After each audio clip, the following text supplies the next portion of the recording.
So there are many traders who specifically choose intraday and they have made millions. Trading में capital ही सब कुछ है. अगर आपने अपने कैपिटल को प्रिजर्व करके रखा है ना, you can stay in the business, you can stay in the game.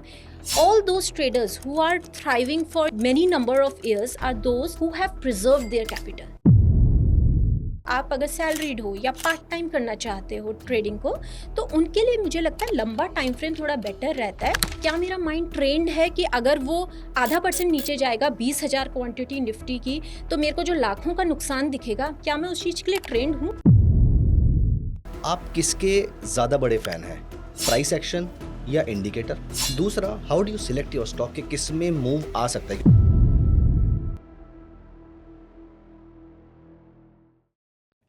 Hi guys, welcome to धन. दोस्तों, आज की ये मास्टर क्लास दो तरीके से इंपॉर्टेंट है. पहला, इसका जो टॉपिक है that relates to all of us. आप में से बहुत सारे लोगों ने हमें बार बार रिक्वेस्ट करी है कि अगर हम वर्किंग प्रोफेशनल हैं तो हम स्विंग ट्रेडिंग कैसे कर सकते हैं. आज हमारा इस मास्टर क्लास में यही प्रॉब्लम सॉल्व करने का एक कोशिश रहेगी, जहां पर प्रोफेशनल्स को, स्पेशली जो वर्किंग प्रोफेशनल्स हैं, जो जॉब में हैं, वो स्विंग ट्रेडिंग से अपने लिए कैसे रेगुलर इनकम जनरेट कर सकते हैं, ये डिस्कस करेंगे.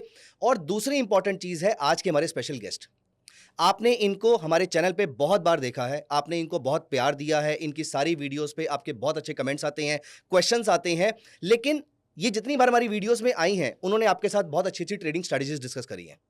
लेकिन दोस्तों, वीडियो में ट्रेडिंग स्ट्रैटेजी डिस्कस करना it's a one sided communication. तो आप ही की रिक्वेस्ट पे आज हमारे साथ हैं डॉक्टर प्रियंका शर्मा. अब यहां पर एक और खास चीज है कि आप चार्टर्ड अकाउंटेंट्स को मार्केट में बहुत एक्टिवली ट्रेड करते हुए देखते हैं, इंजीनियर्स को देखते हैं, लेकिन बहुत कम डॉक्टर्स हैं. तो आइए अब हम यहां पर इस मास्टर क्लास को स्टार्ट करते हैं. इस टॉपिक को डिटेल में स्टडी करेंगे. स्विंग ट्रेडिंग प्रोफेशनल्स कैसे कर सकते हैं, एंड फॉर दैट मैटर अगर आप प्रोफेशनल नहीं भी हैं तो भी आप कैसे कर सकते हैं. इनकी जर्नी से लेकर ट्रेडिंग स्ट्रेटेजी तक कैसे उसको एग्जीक्यूट करते हैं, कैसे उसके स्टॉक्स को ढूंढती हैं मैम, ये सारी चीजें आज हम इस वीडियो में, इस मास्टर क्लास में डिस्कस करने वाले हैं. आइए, without any delay, I welcome you doctor Priyanka. Thank you so much for joining us today. Thank you for having me on Dhan platform and it's really a pleasure for me. Thank you so much for taking out time for us. सबसे पहला question, हमने आपको धन channel पे videos में देखा है, आपकी ट्रेडिंग स्ट्रेटजीज पे हम काम कर रहे हैं. सबसे पहले I would like to know about your journey. Rather हम सभी लोग, बहुत सारे क्वेश्चंस, बहुत सारे कमेंट्स भी आए थे कि आपकी जर्नी क्या है, तो सबसे पहले हम यहाँ से स्टार्ट कर सकते हैं क्या? हाँ जी, बिल्कुल. Sure. तो बेसिकली मैं I am a veterinary doctor. Okay. तो मैंने जो है मेडिसिन की पढ़ाई की थी. तो I wanted to be a MBBS doctor, but somehow selection के टाइम में ऐसा होता है कि हमें मेरिट बेसिस पे रैंकिंग मिलती है. Right. तो उस हिसाब से मेरा जो है एडमिशन वेटनरी साइंसेज में हुआ था. Okay. सो 5 ईयर की मैंने वहाँ पे पढ़ाई की है और उसके बाद आई बिकेम अ वेटनेरियन. लेकिन जब मैं सेकेंड या थर्ड ईयर में थी वेटनरी के, तभी मुझे ये लगा कि I am not really made for for medicine. तो ये रियलाइजेशन मुझे, मतलब फर्स्ट सेकेंड थर्ड ईयर तक, फोर्थ ईयर तक, जब तक हम वो प्रैक्टिकल करने लगते हैं एनिमल्स में, उन्हें ट्रीट करने लगते हैं, उनमें सर्जरी करने लगते हैं, तब ये रियलाइजेशन मुझे बहुत अच्छे से मेरे को कन्फर्म हो गई ये बात कि it is not really my cup of tea. So at that time I thought I should explore some more career opportunities. So इसलिए मैंने अपना वेटनरी साइंसेज होने के बाद MBA में एडमिशन लिया. MBA finance? नॉट एग्जैक्टली, मतलब it was a programme MBA but not special. मतलब वहाँ पर भी आपका फाइनेंस का कोई बहुत बड़ा इंपॉर्टेंट वो स्टडी नहीं थी उसके अंदर? नहीं, फिनेंस था. जैसे हर MBA उसमें होता है. Okay. सारे ही सब्जेक्ट्स होते हैं. जैसे हम ऑपरेशंस पढ़ते हैं, मार्केटिंग पढ़ते हैं, फिनेंस पढ़ते हैं. हाँ, yes, finance was there. But at the same time जब हम MBA में फिनेंस पढ़ते हैं, तो it is very different from what we do in stock market, because it is so theoretical that people can't relate. No, it is something else. मतलब MBA में जब आप फिनेंस पढ़ते हैं, उसको देख के कोई ये नहीं कह सकता कि हम ट्रेडिंग यहाँ से करेंगे, because it is made so complicated. That is what I felt. So basically वहाँ तक तो कोई एक्सपोजर ही नहीं था मेरा. कैपिटल मार्केट, स्टॉक मार्केट्स में कोई एक्सपोजर नहीं था. सो मेरे फ्रेंड्स, मेरे कलीग्स, इवन मेरी फैमिली, मेरा जो फैमिली बैकग्राउंड है, तो everybody is from a service class background. तो हमारे घर में, मैंने भी जब बड़े होते हुए, कभी हमारे घर में कैपिटल मार्केट्स की बात नहीं हुई. किसी को नहीं पता था कि कैपिटल मार्केट्स होते क्या हैं. मुझे खुद नहीं पता था जब तक मैंने पास आउट नहीं कर लिया, जब तक मैं MBA सेकेंड ईयर में नहीं आ गई. तो that was the first time when we started studying finance. तो that was my first exposure to stock market और कैपिटल मार्केट्स. तो आपने ये कब डिसाइड किया कि आप एनिमल्स की सर्जरी को छोड़ के स्टॉक मार्केट की सर्जरी, चार्ट्स की सर्जरी करेंगे? ये आपका करियर कब बना फिर? ये देखिए करियर जो है ये चीज़ तो जैसे मैंने आपको बताया, मैं जब वेटनरी सेकेंड या थर्ड ईयर में थी ये तो मुझे पता था कि this is something I don't want to do for all my life. So surgery on animals and stuff like that. So having said that ये बहुत ही अच्छा एक नोबल प्रोफेशन है, बट कहीं ना कहीं हमको किसी भी प्रोफेशन में हम होते हैं तो उससे रिलेट करना बहुत ज़रूरी है. आप जस्टिफाई करें उसको, आपको खुद को लगना चाहिए कि मैं जस्टिफाई कर रहा हूँ. हाँ, एक जिसे कहते हैं बिलोंगिंगनेस होनी चाहिए. आप जो भी काम कर रहे हैं उसमें आपकी बिलोंगिंगनेस होनी चाहिए. तो वैसे बहुत नोबल प्रोफेशन है, but somehow it was not very suitable for me. तो ये जब जैसे कि मैंने बताया वेटनरी में ही मैंने डिसाइड कर लिया था that I have to do something else. But वो समथिंग एल्स होगा क्या ये मुझे नहीं पता था. तो MBA मैंने इसलिए किया था so that and I can explore more career opportunities. तो MBA के सेकेंड ईयर तक आते आते थोड़ी इस चीज़ में मुझे क्लैरिटी होने लगी कि okay maybe I will do something in corporate world, but what exactly which field वो नहीं क्लियर था. तो जब थोड़ा बहुत आइडिया लगा स्टॉक मार्केट का तब भी मेरे को क्लैरिटी नहीं थी. फिर उसके बाद मैंने कॉर्पोरेट वर्ल्ड ज्वाइन कर लिया था. तो मैं इंश्योरेंस सेक्टर में काम करती थी, which was also not a very good experience for me unfortunately. तो जब जॉब में 1-2 साल हो गए उसके बाद मैंने सोचा कि मैं स्टॉक मार्केट में काम करूँगी. वो भी it was very I would say a sudden decision, because पहले तक तो कोई एक्सपोजर था नहीं कैपिटल मार्केट्स का. फिर जब मैं जॉब में आई तो क्योंकि मैं इंश्योरेंस फील्ड में थी तो कुछ लोग वहाँ पे मुझे ऐसे मिले जो स्टॉक मार्केट के बारे में बात करते थे. तो जब मैंने स्टॉक मार्केट के बारे में सुना एंड शायद मेरा जो इनिशियल एक्सपीरियंस था थोड़ा सा अच्छा रहा ट्रेडिंग में. उसमें क्या हुआ कि मैंने कुछ स्टॉक्स लिए. मुझे अभी भी याद है मेरा जो फर्स्ट स्टॉक था वो टेक महिंद्रा स्टॉक था. तो I did not do any technical analysis. I did not know what technical analysis is. I just bought the stock and दूसरे या तीसरे दिन ही मुझे दिखा कि 8,000 10,000 का मुझे प्रॉफिट हो रहा है. तो मुझे ये चीज़ मतलब जैसे होता है ना बिगिनर्स लक वाली बात, मुझे ये चीज़ बड़ी अच्छी लगी कि फर्स्ट टाइम प्रॉफिट आपके पास आ रहा है तो you that makes you feeling excited about it. Yes, I was very excited and I was very thrilled and I got very curious to know what exactly is this, how money is being made here. तब तक तो I was very innocent, I did not know anything. तो वहाँ से मुझे लगा कि चलिए थोड़ा पढ़ते हैं. सो इट वाज बेसिकली ये किसी से इन्फ्लुएंस होके नहीं था कि मैंने, कई बार ऐसा होता है कुछ लोग स्टॉक मार्केट में इसलिए आते हैं because they come from that community कि मेरे फादर भी इस फील्ड में थे या मेरी सिस्टर थी या मेरे फ्रेंड्स थे या उन्होंने बहुत ज़्यादा प्रॉफिट कमाया. तो उससे आप एक एक इंस्पिरेशन लेते हो. मेरी लाइफ में कोई इंस्पिरेशन नहीं था. मेरी लाइफ में सिर्फ यही था कि मैंने एक स्टॉक ले लिया and it worked and somehow I got very interested. So क्योंकि मेरा एक बैकग्राउंड ऐसा था जहाँ मैं मेडिकल फील्ड से आ रही थी and I was very disconnected with that field. So when I got acquainted to a subject that interest me so much, तो मैंने कहा चलिए इसके बारे में पढ़ाई की जाए. तो मैंने कुछ बुक्स रेफर करना स्टार्ट किया. So it started like that. What kind of books did you read that? और ये कब की बात हम कर रहे हैं? ये हम कर रहे हैं 2009-2010 की. Oh nice. या इट वाज लॉन्ग बैक. तो उस टाइम, अभी तो देखिए ट्रेडिंग और इन्वेस्टिंग का हमें बहुत सारा एक्सपोजर है. If I have a question about something I would go to YouTube and I would just know about that subject. But वहाँ पे ऐसा, उस टाइम पे ऐसा नहीं था. बहुत कम लोग ऐसे होते थे जो ट्रेडिंग और इन्वेस्टिंग करते थे और मेरी तो आसपास कोई नहीं था दूर दूर तक. आई रिमेंबर तब यूट्यूब पे भी कोई वीडियोस, रादर यूट्यूब इटसेल्फ ही बहुत एग्जिस्टेंस भी नहीं थी शायद, उसकी चार्ट्स भी इजीली अवेलेबल नहीं थे उस टाइम पे. ट्रेडर्स कम्युनिटी में से तो बहुत कम, इंडिया से में तो बहुत ही कम थे. और मैंने तो शायद कभी यूट्यूब रेफ़र भी नहीं किया होगा अपनी जर्नी में. सो व्हाट मेरे लिए जो लॉजिकल स्टेप था वो यही था कि I should refer some books. So you read the books like John J. Murphy और मैगी. ये सारी बुक्स आपने पढ़ी? हाँ जी. जैसे मर्फी की जो बुक है वो टेक्निकल एनालिसिस का बाइबल है, वो मैंने रेफ़र की. मैंने बहुत बुक्स पढ़ी. फिर मैंने 10-15-50 बुक्स, बहुत बुक्स पढ़ी बिकॉज मेरे को वो इंटरेस्ट कर रहा था सब्जेक्ट. मुझे लगा कि चलो पढ़ के देखते हैं. और मैंने बहुत सारे नोट्स बनाए, रजिस्टर्स पे रजिस्टर भरती गई मैं उन नोट्स से. तो यहाँ आपको बिलोंगिंगनेस दिख रही थी? यहाँ मुझे बहुत मेरा स्टॉक मार्केट में आने का मोटिव यही था कि oh wow, this is a field where I am getting I am feeling connected. I belong here. So I started, reading. It was just out of passion. So it started with intraday trading, swing trading या positional trading. और आज आप कौन सी trading को सबसे ज़्यादा importance देते हैं अपनी ट्रेडिंग जर्नी के अंदर? It started with intraday and short term trading. Okay. So basically उस टाइम कैपिटल बहुत लिमिटेड था. तो जो भी मेरी सेविंग्स थी मेरी जॉब से, वो सारी मैंने स्टॉक मार्केट में डाल दी थी। तो मेरे लिए जो लॉजिकल मुझे लगा, मैंने थोड़ा बहुत इंट्राडे किया और फिर अल्ट्रा शॉर्ट टर्म जिसे कहते हैं BTST किया, या 1-2 दिन बस इतना होल्ड किया उतना।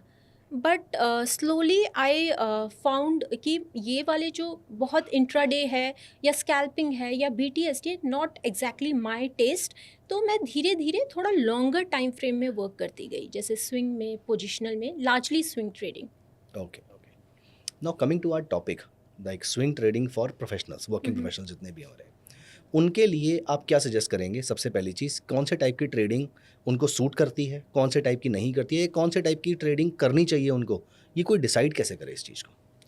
देखिए, ट्रेडिंग में ना एक बेसिक सा रूल है। अगर आप बहुत छोटे टाइम फ्रेम में काम करते हैं, जैसे अगर आप इंट्राडे करते हैं या स्कैल्पिंग करना चाहते हैं, तो बेसिकली देखिए इंट्राडे में क्या होता है, हम सुबह 9:15 बजे से 3:30 बजे तक मुझे बाइंग, सेलिंग, स्टॉप लॉस मेरा हिट हो रहा है, टारगेट हो रहा है, सब उसी टाइम पीरियड में करना है और वहाँ से फिर एक अच्छा प्रॉफिट जनरेट करना है। तो उस चीज़ के लिए मुझे सारे टाइम स्क्रीन पर रहना पड़ेगा। सारा टाइम नहीं भी रहना है तो मुझे एक सफिशिएंट अमाउंट ऑफ टाइम देना पड़ेगा, 2-3 घंटे, 4 घंटे, and those 4 hours will be very stressful. I mean, by stressful I mean that we need precise systems, है ना। उस सिस्टम को जो हम स्विंग ट्रेडिंग में 1 हफ्ते के लिए या 10 दिन के लिए या 15 दिन के लिए कर रहे हैं, जैसे हर सिस्टम की जब हम बात करते हैं ट्रेडिंग में, तो वो होता है कि what is your entry point, आपका टारगेट क्या होगा, आपका स्टॉप लॉस क्या होगा, ठीक है। ये 3-4 चीज़ें होती हैं जो मेरे को डिफाइन करनी है। अब अगर मुझे सेम काम करने के लिए 10 दिन का टाइम मिले, तो obviously I will have lesser screen time, no, लेकिन एनालिसिस आपकी उतनी ही रहेगी, लेकिन आपका स्क्रीन टाइम कम हो जाता है। इंट्राडे ट्रेडिंग और स्कैल्पिंग में क्या है, you need to be on the screen to get the right result. अब देखिए इंट्राडे ट्रेडिंग में जो हमारा टारगेट होता है ना, वो ऐसा तो है नहीं कि हम 15% एक्सपेक्ट कर रहे हैं। right. हम कितना एक्सपेक्ट करते हैं? ज़्यादा से ज़्यादा 1%, 1%, 1.25%। ये मेरा पूरा टारगेट है। For 1% I am trading for 6 hours of time. Now 1% से अगर मैं सिर्फ 100 शेयर्स लेती हूँ या 1 लॉट पे काम करूँगी या 2 लॉट पे करूँगी, तो मेरा जो प्रॉफिट जनरेट होगा that will be very less, and it will not justify my working on stock market. So for that मुझे अपनी पोजीशन साइजिंग को बढ़ाना पड़ेगा। अब क्या होता है, जैसे ही हमारी पोजीशन साइजिंग बढ़ती है ना, तो हमारी साइकोलॉजी बदल जाती है, ठीक है। So that is the main difference कि आप इंट्राडे में, मुझे ऐसा लगता है, वही प्रोफेशनल ट्रेडर्स जो होते हैं, फुल टाइम जो काम कर रहे हैं, इधर हम बात कर रहे हैं कि जो आप अगर सैलरीड हो या पार्ट टाइम करना चाहते हो ट्रेडिंग को, तो उनके लिए मुझे लगता है लंबा टाइम फ्रेम थोड़ा बेटर रहता है, क्योंकि इंट्राडे में we work on small percentage increase but we have a large position size. So you have to increase either the position size or the profit target. Now in swing and positional trading, what we are doing specifically in swing trading, मेरी position size भले ही moderate होगी, लेकिन मेरा जो percentage move है वो 15% वो बड़ा रहेगा, तो मेरा प्रॉफिट वहाँ से भी उतना ही आएगा। यहाँ पर मेरा एक क्वेश्चन है, रादर मेरे 2 क्वेश्चन हैं यहाँ पर। 1% अ डे और 15% इन 15 डेज। मैं स्क्रीन टाइम पे एग्री करता हूँ कि 15% इन 15 days is better in comparison, अगर हम स्क्रीन टाइम से कंपेयर करें तो। लेकिन अदरवाइज 1% अ डे और 15% इन 15 डेज, बात तो एक ही है। Point number 1। एक और क्वेश्चन है मेरा यहाँ पर कि then why swing, why not intraday. दूसरा जो मेरा एक बड़ा क्वेश्चन है वो ये है, आज की डेट में एल्गोज आ गए हैं, तो अगर मैं सैलरीड हूँ, अगर मैं कहीं पर जॉब कर रहा हूँ, मैं सुबह से लेकर शाम तक काम करता हूँ, तो मैं एल्गो भी तो डिप्लॉय कर सकता हूँ इसके लिए? नहीं, देखिए आपके पहले क्वेश्चन की पहले बात करते हैं। आपने बोला 1% अ डे, तो देखिए जैसे एक बूफे होता है ना, बूफे में you have so many choices of food, but you will go to the food which you want to eat, है ना। सारे ही अच्छे हैं, बट मुझे वो चीज़ नहीं खानी है, मुझे तो आइसक्रीम ही खानी है। So that is how. अब देखिए जैसे हम लोगों के पास बहुत सारी चॉइसेस होती हैं लाइफ में। अब इंट्राडे ट्रेडिंग मैंने बोला और स्कैल्पिंग मैंने बोला, इसमें ना एक डिफरेंट माइंडसेट चाहिए होता है। मैं अगर आपसे पूछूं, क्या आप वो ट्रेडर हैं जो, सपोज आपके पास 20 लाख का कैपिटल है, अब मैं आपसे बोलूं कि आप 1% गेन के लिए आपको 10,000 क्वांटिटी निफ्टी की लेनी है, उस पर ट्रेड करना है, will you be comfortable doing that? I personally I am more, I feel very connected with swing trading. मैं इंट्राडे करता हूँ but not every day, but swing में मेरा हर समय पोजीशंस खड़ी हुई होती हैं, तो उस बुफे में से मैं अपने लिए स्विंग उठाऊंगा। Okay, right. ग्रेट। सो यही वाली बात होती है कि it is more about personal choice also, ठीक है। Even if the returns are same, my mind is not connected to intraday concept, मुझे वो समझ नहीं आता। सो यू मीन टू से कोई भी ट्रेडर अपने अकॉर्डिंग उसको चूज करे। यस, सो ट्रेडिंग में ना यही खास बात है, बहुत सारी चीज़ें आप यहाँ पे कर सकते हैं। आप इंट्राडे कर सकते हो, स्कैल्पिंग कर सकते हो, आप स्विंग कर सकते हो, पोजिशनल कर सकते हो, and then you have investors जो सालों साल अपनी पोजीशन को होल्ड करते हैं। लेकिन अगर मेरा वो इन्वेस्टर वाला माइंडसेट है ही नहीं, मैं जैसे ही 25% स्टॉक का अपमूव देख रही हूँ, आई am getting excited, I am selling that stock. It doesn't matter if the stock is moving 1000% और 3000% in 5 years or 6 years. I am not made for that. So there are many traders who specifically choose intraday and they have made millions, है ना। Scalpers भी बहुत अच्छे अच्छे, हम world में through out world का भी डेटा देखिए, बहुत अच्छे अच्छे स्कैल्पर्स हैं, बहुत बड़े बड़े इंस्टीट्यूशंस हैं जो स्कैल्पर्स को ही हायर करते हैं, इंट्राडे ट्रेडर्स को हायर करते हैं to do this type of trading. But not everybody is made for intraday trading, क्योंकि पर्सनली अगर आप मुझसे बोलो कि आप 20,000 क्वान्टिटी ले लो या 50,000 क्वान्टिटी निफ्टी की ले लो और 1% मूव के लिए ट्रेड करो, then I would give it a second thought कि इतना प्रॉफिट तो मैं स्विंग से कमा लूँगी and I will be more relaxed and I will be able to hold that trade. So trading is not just about profit, or trading is not just about the results which we see on the screen. It is also about how much fear the position is giving you, how much panic you are feeling when you are onto that trade, and which instrument you. ये सारी चीज़ें ना, इसलिए हम कहते हैं trading में ना एक माइंड साइकोलॉजी, ट्रेडिंग साइकोलॉजी एक सब्जेक्ट है विच इज़ ऑफन इग्नोर्ड। अभी तो इस टॉपिक पे बहुत बातें होने लगी हैं, बट अर्लियर हम सिर्फ क्या ट्रेडिंग को समझते हैं, या जनरली मोस्ट ऑफ द लोग क्या समझते हैं, I have to buy this stock ITC at this point and then I have to sell this. It sound simple ना, इंट्राडे में भी it sounds very simple, but I am telling you when you are on the screen, मतलब जब आप वहाँ बैठोगे और वो चीज़ करने लगोगे, there is lot of difference between theory and execution. तो साइकोलॉजी है कि मेरा माइंड ट्रेंड है इतनी बड़ी पोजीशन साइजिंग के लिए, क्या मेरा माइंड ट्रेंड है कि अगर वो 0.5% नीचे जाएगा 20,000 क्वांटिटी निफ्टी की, तो मेरे को जो लाखों का नुकसान दिखेगा, क्या मैं उस चीज़ के लिए ट्रेंड हूँ? तो आपने अपने माइंड को ट्रेन करना है, एंड इंट्राडे एंड स्कैल्पिंग में ट्रेनिंग में ही आपको सालों बीत जाते हैं। I completely agree with you. मैं अगर अपनी बात करूँ, मैं रिलेट कर पा रहा हूँ कि इंट्राडे ट्रेडिंग जब मुझे करनी होती है तो I look at a very high margin of safety, जहाँ पर मुझे बहुत स्ट्रॉन्ग कन्फर्मेशन आती है, मैं वहाँ पे इंट्राडे ट्रेड लेता हूँ। और स्विंग के अंदर मैं कभी कभी कॉम्प्रोमाइज़ भी कर लेता हूँ, चलो ठीक है मैं संभाल लूँगा पोजीशन को, थोड़ा बहुत नीचे आएगी भी। तो ये क्वेश्चन मेरा यहाँ पर एक ये आता है कि कोई भी ट्रेडर या कोई भी सैलरीड प्रोफेशनल जो है, वो चूज़ कैसे करे कि मुझे इंट्राडे सूट करता है, स्विंग करता है। क्योंकि मैं ये क्वेश्चन क्यों पूछ रहा हूँ, फॉर एग्जाम्पल मेरे कज़न ने इंट्राडे में पैसे बनाए, तो मुझे ऐसा लगना शुरू हो जाता है कि अगर वो कर सकता है तो मैं भी कर सकता हूँ। हम बचपन में, हमारा बचपन एक साथ ही बीता है, तो वो कर सकता है, मैं भी कर सकता हूँ इंट्राडे या फिर स्विंग या पोजीशन कोई भी। तो we are, and for it is not just about cousin, it is about, आप इंस्टाग्राम पे, यूट्यूब पे बहुत सारे लोगों को देखते हैं, आपको लगता है बहुत ही नॉर्मल सा पर्सन है, अगर वो कर रहा है तो मैं भी कर ही सकता हूँगा।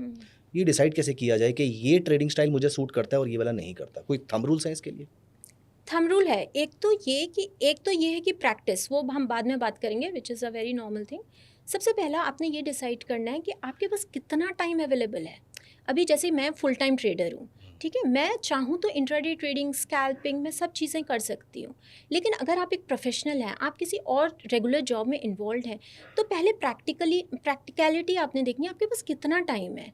क्या आप दिन का 1 घंटा निकाल पा रहे हैं, या आप सिर्फ वीकेंड में 4 घंटे निकाल पा रहे हैं, तो उस हिसाब से डिसाइड होगा। अभी अगर आपके पास टाइम लिमिटेड है, आप सैलरीड हो, किसी और कोई और रेगुलर जॉब में हो, तो आपके लिए ऑप्शन मेरे ख्याल से यही बचता है कि आप स्विंग ट्रेडिंग में ज़्यादा करें, और या आप पोजिशनल भी ट्राई कर सकते हैं, और ऑब्वियसली फिर इन्वेस्टिंग तो हमारे पास ऑप्शन है ही। So you advocate swing trading for salaried class, for salaried people, या जिनके पास, मैं ऐसे बोलूँ, जिनके पास टाइम नहीं है इंट्राडे में मार्केट ट्रैक करने के लिए। तो सबसे पहले आपकी डेफिनेशन में स्विंग ट्रेडिंग, क्योंकि मैंने नोटिस किया है कि सबकी definition of swing trading, momentum trading अलग अलग हो सकती है, तो so that we are on the same page, according to you what is swing trading and what exactly you look at before buying a stock? So देखिए, basically पहले ये बात करते हैं कि स्विंग ट्रेडिंग होता क्या है। देखिए, हम ना मोमेंटम ही कैप्चर करते हैं as trader, whatever time frame we are trading, we are looking to capture momentum क्या होता है, मतलब स्टॉक बहुत तेज़ी से ऊपर जा रहा है। अगर मैं इंट्राडे ट्रेडर हूँ तब भी मैं मोमेंटम कैप्चर कर रही हूँ, otherwise I will not make profit. Options की हम यहाँ पे बात नहीं कर रहे हैं, हम बात कर रहे हैं जो लीनियर पे ऑफ देते हैं उन इंस्ट्रूमेंट्स की, so cash and futures, whatever instrument you are trading, but यहाँ पे हम स्पेसिफिकली मैं कैश के बारे में बात कर रही हूँ। पहले हम लोग स्विंग ट्रेडिंग के बारे में बात करते हैं कि स्विंग ट्रेडिंग एग्जैक्टली होता क्या है। अब देखिए, अगर मुझे मोमेंटम कैप्चर करना है ना, कोई भी स्टॉक जो है ना वो ऐसे ऊपर नहीं जाता स्ट्रेट लाइन में। ये स्ट्रेट लाइन में ऐसे ऊपर नहीं जाता है कोई स्टॉक। कैसे जाते हैं? जिगजैग फैशन में। ये अप गए, फिर यहाँ पे नीचे गए, फिर ऊपर गए, फिर ये एक रिट्रेसमेंट देगा। वो मुझे पता नहीं है रिट्रेसमेंट कैसा होगा। May be it will be a small retracement like this, may be it will like this, and maybe it will be few days old, may be it will be like for weeks together, ये हमें पता नहीं है। ठीक है, तो as a swing trader मैं क्या कर रही हूँ, देखिए हमारा एम क्या है, इस वाले स्विंग को कैप्चर करना। एक ये स्विंग हो गया, और दूसरा स्विंग मेरा कौन सा है, ये अप ट्रेंडिंग जितने भी होंगे ना इसमें। अब ये वाला जो टाइम पीरियड होगा ना, जब स्टॉक कंसोलिडेट कर रहा है या उसमें पुल बैक आ रहा है या करेक्शन आ रहा है, ये हमारा वेटिंग पीरियड होगा। एज अ स्विंग ट्रेडर हम इसमें ना पोजिशन नहीं बनाएंगे, या मेरे पास पोजिशन है, क्या मेरा एम है एज अ स्विंग ट्रेडर, मैं यहाँ पे एंट्री ले रही हूँ और यहाँ पे एग्जिट कर जा रही हूँ। करेक्ट। तो ये इन्वेस्टिंग जैसा या पोजिशनल ट्रेडिंग जैसा बहुत ज़्यादा पैसिव नहीं है, ये थोड़ा सा एक्टिव वे ऑफ स्टाइल ही है, क्योंकि हम बेसिकली जो बीच बीच में अच्छे अपस्विंग्स आ रहे हैं उनको कैप्चर कर रहे हैं हम लोग। ठीक है, तो और हमारा क्या है, अब ये चीज़ जो है, क्योंकि ये थोड़ा सा एक्टिव स्टाइल ऑफ ट्रेडिंग ही है, तो इसमें आपके लिए पर्टिकुलर स्ट्रैटेजी चाहिए होगी। जैसे हम थोड़े छोटे टाइम फ्रेम की अगर बात करें, इंट्राडे में हमारे पास प्रिसाइज स्ट्रैटेजी होती हैं, उसी तरीके से इसमें भी हमको स्ट्रैटेजीज यूज़ करनी होंगी जो हमें बताएगा कि हमारा एग्जैक्ट एंट्री पॉइंट क्या है, एग्जिट कहाँ पे होगा हमारा टारगेट, और मेरी पोजीशन साइजिंग कितनी होगी, और मैंने ये कितने दिन के लिए होल्ड करना है। मतलब हमारी सारी चीज़ें पहले से सेट होंगी। और हमारा प्रॉफिट टारगेट इसमें कितना होता है, स्टार्टिंग फ्रॉम 10% टू 25-30%। कभी कभी कुछ स्टॉक्स जो है ना छोटे स्विंग्स में बहुत ज़्यादा मूव कर जाते हैं।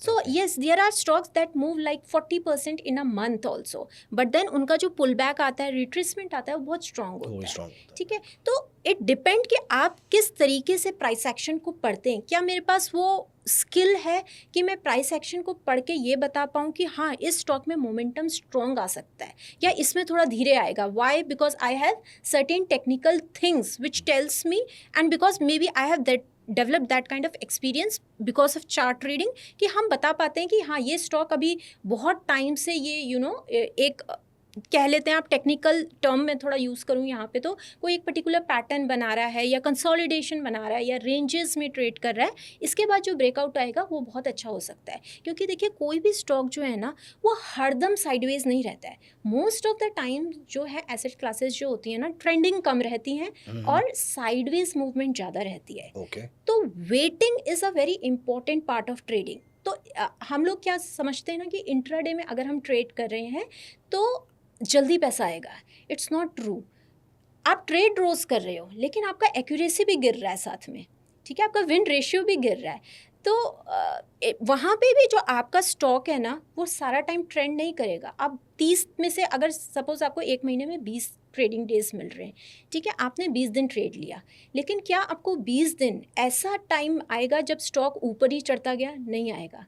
आपको 20 में से 10 दिन, ये मैं अच्छी एक्यूरेसी बता रही हूँ, जो बहुत अच्छे ट्रेडर्स होते हैं 50% एक्यूरेसी होती है उनकी, मतलब आधा महीना आपको लॉस लेके ही जाना है घर। तो वही वाली चीज़ है कि इसमें आपका वैसा माइंडसेट डेवलप होना चाहिए। स्विंग ट्रेडिंग भी, क्योंकि ये बहुत ज़्यादा पैसिव स्टाइल ऑफ ट्रेडिंग नहीं है, ये माइंडसेट आपको ट्यून करना पड़ेगा। तो इस चीज़ के लिए मैं ऑडियंस के कंटेक्स्ट में ये पहले बता रही हूँ कि ट्रेडिंग एंड इन्वेस्टिंग में आपका एक माइंडसेट होना चाहिए कि we are fine with taking losses. If you are not very fine with taking losses, and if you are not very equipped to the fact that the payout will not be linear, so it is a business where the payout is not very linear. In 1 month आपका बहुत अच्छा पे out आ सकता है, आपको बहुत अच्छे momentum stocks मिल सकते हैं, आपने बहुत अच्छा, क्योंकि वो मे बी मार्केट का फेस बहुत अच्छा है, बुलिश फेस है। उसके बाद मार्केट हर टाइम उस टाइप से ट्रेड नहीं करती। तो हमने बहुत सारे, अभी देखिए पीछे हमने कमोडिटी स्टॉक्स देखे, जैसे गोल्ड में रैली देखी, सिल्वर में रैली देखी, उससे पहले हमने बिटकॉइन उनमें रैली देखी थी। अभी कॉपर स्टॉक्स बहुत अच्छा चल रहे थे, पर क्या वो हरदम ऐसा चलेंगे? क्या हरदम वो, अभी हमने हिंदुस्तान कॉपर में देखा था पिछले महीने 30% का रिटर्न है। ठीक है, सिल्वर का आप देखिए दिसंबर में वो 1 लाख के करीब था, with in a matter of few days वो 3 लाख तक पहुंच गया। Correct. तो ये फेजेस होते हैं। अब देखिए फेजेस ना कई बार बहुत ऐसे आपको देखने में, स्टीप प्राइस एंड देन ऐसा फॉल, ठीक है, then steep price and then ऐसा फॉल। तो अगर आपका बहुत ज़्यादा स्टीप प्राइस आ रहा है, किसमें छोटे टाइम में स्टॉक ज़्यादा बढ़ जा रहा है, तो आप इस चीज़ के लिए बिल्कुल वेल इक्विप्ड रहें कि अब इसमें करेक्शन आएगा। एंड देन करेक्शन का मतलब मेरे लिए क्या है as a trader, it will be a period where I will not be making any money. So does it make sense for me as a trader, as a swing trader, to be in that stock during that dead time? तो basically अगर मैंने यहाँ entry Lee 100, let's say ये 100 का level है और ये 120 का लेवल है, ये 20% गेन दिया, तो ये या फिर तो आप यहाँ पे एंट्री करो और यहाँ पे एग्जिट कर जाओ, which is in itself a very tactical thing. It is not very easy. Yes, it is not very easy. Theoretical तो हम बात कर रहे हैं, बट वही इसीलिए हम स्ट्रैटेजीज यूज़ करते हैं, सेटअप्स यूज़ करते हैं। उसके बाद ये स्टॉक जब कंसोलिडेशन में जाएगा ना, तो आपका यहाँ से 20% का प्रॉफिट हो जाएगा 5% का। तो अगर आपका टाइम फ्रेम बहुत लंबा नहीं है, तो let us exit that stock and maybe we will find some other good opportunity and then we will deploy our capital there.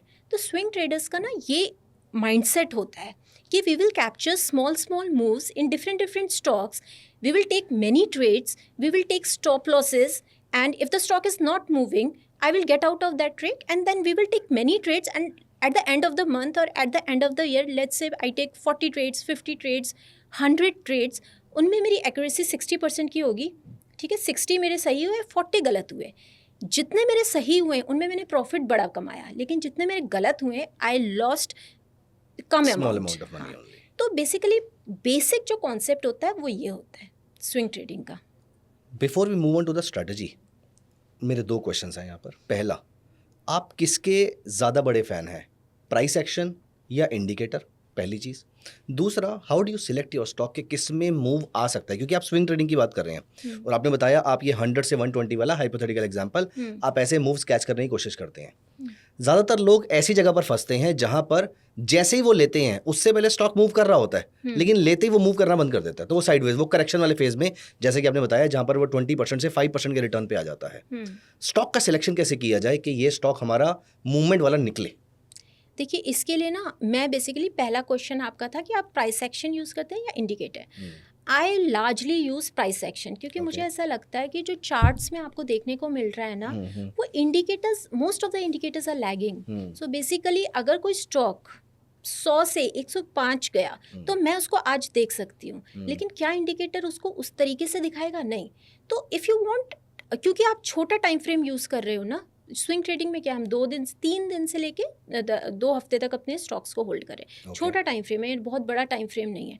तो इधर क्या है, प्राइस एक्शन अगर आप यूज़ करोगे तो it will be more beneficial for you. कुछ आप इंडिकेटर्स यूज़ कर सकते हो, जैसे RSI हो गया, जो ओवर सोल्ड और ओवर बॉट। फिर हर ट्रेडर की अपनी अलग अलग प्रेफरेंसेस भी होती हैं। So personally for me price action works better, तो मैं प्राइस एक्शन पे ज़्यादा इम्फेसिस देती हूँ। बट हाँ, हम लोग सिस्टम्स बनाते हैं उसके अराउंड, प्राइस एक्शन के around, which are very precise. So ये वाली कन्फ्यूजन नहीं होती कि मुझे कहाँ पे एंट्री लेनी है, वो चीज़ें प्री डिसाइडेड हैं। उसके लिए मैं आपके साथ एक फ्रेमवर्क शेयर कर सकती हूँ स्विंग ट्रेडिंग की स्ट्रैटेजीज डिस्कस करने से पहले। स्टॉक कैसे चूज़ करते हैं हम उसके लिए, वो आप उसी में डिस्कस करेंगे? हाँ, उसके बाद हम लोग स्ट्रैटेजी में जब आएंगे तब हम देखेंगे हमने पर्टिकुलर स्टॉक्स कैसे चूज़ करने स्विंग ट्रेडिंग के लिए। ठीक है, तो सबसे पहले हम यहाँ पे देखिए, जैसे हम बात कर रही थी, मैं आपको बता रही थी कि हमारी सारी चीज़ें जो है पहले से डिसाइडेड होती हैं as a swing trader. It's not like कि जैसे बहुत से लोगों को मैं जब मिलती हूँ तो लोग कहते हैं कि ये स्टॉक मुझे अच्छा लग रहा है। ट्रेडिंग में ना हर चीज़ is system driven. Unless and until you are an investor then you have a different system, but still you have a system. ठीक है, आपने विजय केडिया जी को भी सुना होगा, स्माइल यूज़ करते हैं वो। They have a very particular system. ठीक है, तो ऐसा नहीं है बिना सिस्टम के you can't make money in markets, be it any time frame, be it intraday, scalping, swing trading, positional, anything. तो ये मैं अपने ऑडियंस को एक मैसेज बिल्कुल देना चाहती हूँ, क्योंकि हम लोग जब ट्रेडिंग स्टार्ट करते हैं ना, we deploy our hard earned money there, फिर उसके बाद लॉसेज होते हैं, and then we develop a kind of thing that नहीं, मार्केट से पैसा नहीं बनता। पैसा इसलिए नहीं बनता है because we as traders we don't create our system. Now to create our system there are certain parameters. ठीक है, सिस्टम कैसे बनेगा, तो मुझे पहले इस बात पे एजुकेट होना है कि क्या क्या कैसे बनता है सिस्टम। अब देखिए, मैं आपको बहुत बेसिक से बताती हूँ यहाँ पे। तो देखिए, यहाँ पे हमने सिस्टम को कैसे डेवलप करना है। सो एज अ ट्रेडर मैं ये अज्यूम कर रही हूँ कि यहाँ पे न्यू ट्रेडर से मैं बात कर रही हूँ। तो अगर आप ऑडियंस में से कोई भी ऐसा जो हमको आज सुन रहा है वो एक न्यू ट्रेडर है, मैं न्यू ट्रेडर कंसीडर हो जाता हूँ। ओके ठीक है, आप न्यू ट्रेडर हैं, तो आपका हम मान लेते हैं एक एज्यूम्ड आपके पास कैपिटल साइज है 10 लाख से आप सोच रहे हैं कि आपने ट्रेडिंग स्टार्ट करनी है। तो how do I go about it, the broad question. So first of all you have to decide that आपका जो पोर्टफोलियो साइज है ना, उसमें आप कोई भी ट्रेड लो, कितना रिस्क रहेगा उसमें। So most of the traders ना, they when they start trading they think about profit कि इस यार ये स्टॉक में ले लूँ ना, अगर जुबिलेंट इंग्रेविया ले लूँ, हिंदुस्तान कॉपर, ये चल जाएगा, 20% रिटर्न देके जाएगा। ये माइंडसेट ही गलत है। आप एक बिजनेस कर रहे हैं, trading is a business, you have to see it through that perspective, ठीक है। तो आपका जो यहाँ पे देखिए और चीज़ कोई नहीं है हमारे पास, हमको एक टीम नहीं चाहिए, हमको कोई इंफ्रास्ट्रक्चर नहीं चाहिए, तो कुछ तो चाहिए होगा। जो लोग मिलियंस कमा रहे हैं वो कैसे कमा रहे हैं, they have so precise system. तो ठीक है, आपका कैपिटल साइज हम अज्यूम कर रहे हैं 10 लाख का है। अब सबसे पहले आपने देखना आपने रिस्क क्या है, रिस्क किस चीज़ का। अगर मैं कल को जाके हिंदुस्तान कॉपर या निफ्टी खरीदना चाहूँ तो उस पर्टिकुलर ट्रेड में मुझे कितना पैसा डालना है, और अगर वो ट्रेड गलत हो गया तो उसमें मुझे कितना लॉस होगा, जो मैं डाइजेस्ट कर लूँ आराम से। तो इसके लिए कुछ स्पेसिफिक रूल्स होते हैं। अब ये रूल्स बनाए किसने, ये जो वर्ल्ड के फेमस ट्रेडर्स हैं ना, उनके रूल्स हैं जो मैं आपके साथ शेयर कर रही हूँ। मैं अपनी पर्सनल ट्रेडिंग में भी यही रूल्स फॉलो करती हूँ, और बहुत सारे ट्रेडर्स हैं जो यही रूल्स फॉलो करते हैं। एक बहुत ही फेमस ट्रेडर है मार्क मेनर्विनी, उनकी भी बहुत सारी बुक्स हैं जहाँ पे आप रिस्क मैनेजमेंट और इन सब चीज़ों के बारे में बहुत अच्छे से वहाँ पे समझाया गया है। तो देखिए अब यहाँ पे मैं यहाँ पर बस एक सेकंड का मैं अपने व्यूअर्स के साथ एक सेकंड बात करना चाहूँगा। यहाँ पर आपने बहुत बार आप स्टॉक्स के नाम सुनेंगे, मैम ने कुछ स्टॉक्स के नाम लिए हैं। Guys these are only for educational purposes. यहाँ पर इन स्टॉक्स के नाम लेने का मतलब ये नहीं है that these are the recommendations for you to buy और sell something. She may have a position, she might not have any position in the stock. वो हर चीज़ को डिस्क्लोज करना मुश्किल हो सकता है, क्योंकि हर स्टेटमेंट के बाद बोलना सही नहीं रहेगा। We will avoid using the name of the stocks, but anyways अगर कोई स्टॉक का नाम आ भी रहा है, these are only for education purposes. You have to please make sure कि इन सारे स्टॉक्स में आप अपना एनालिसिस जरूर करें before doing anything, before taking any action on that stock. Please ma'am.